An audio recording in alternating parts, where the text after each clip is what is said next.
Welcome back, ladies and gentlemen. Today we're going to be potting on the sweet peas that are in these root trainers. They've already been pinched out and they've already started to thicken up, but the roots really need to be in a slightly bigger pot now. So what we're going to be doing is taking these, putting them in these pots. So I'll just get a row out here without, this is one thing when you grow sweet peas really close together, they do tend to catch. So yeah, let's have a look on here, shall we? Just want to show you the roots, how well they do these. Really good, these. Really enjoy using them. All you need to do then is simply peel them apart, like so, and voila, there we go.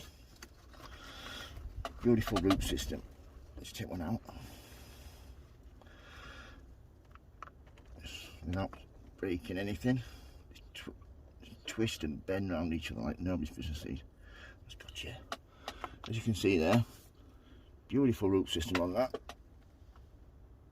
So all you need to do then, put that on one side, get your 9cm pot. This compost is a really good, well-balanced compost. It has 6 weeks worth of feed in. It's a peat-based compost.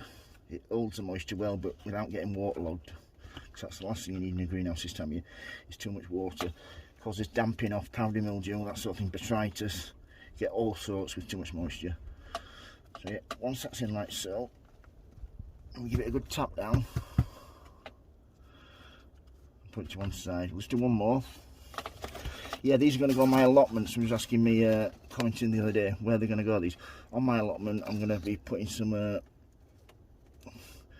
nice wigwams together out of canes that I purchased off the allotment. I'm growing these for the scent because I absolutely love the scent of these sweet peas in the summer. So the bigger these are, the more flowers I'll get, and the nicer they'll smell. Yeah, sweet peas, if you want to grow them near a window, it's brilliant in the summer because you get loads of beautiful perfume wafting in. And the more you deadhead them as well, sweet peas, the more flowers you'll get. So this time of year, I said they've been pinched out once.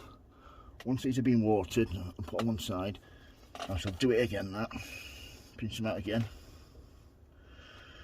And then if I do that there and there, there'll be outside shoots from there, there and there, and they'll be nice, thick and really good plants. I am feeding them once a week at the moment, so she'll soon thicken up and bush out these. So yeah, once I've done that, all I need to do then, a bit of water on the top like so. I'll do this because if you just put it in, if your compost is too dry, you just put it in the water, it never seems to wick up right to the top. So right, by doing this, encouraging it to soak up from the bottom. So yeah, just like that. Then over to my left there, you can see it, there we go, into my water tray. There's a couple I've done earlier. Leave them there until they're saturated through, it takes about an hour. Take them out, put them somewhere nice and bright. Carry on feeding them, looking after them. Yeah, and if you've got any questions regarding sweet peas, don't hesitate to ask. If you like my videos, folks, please subscribe.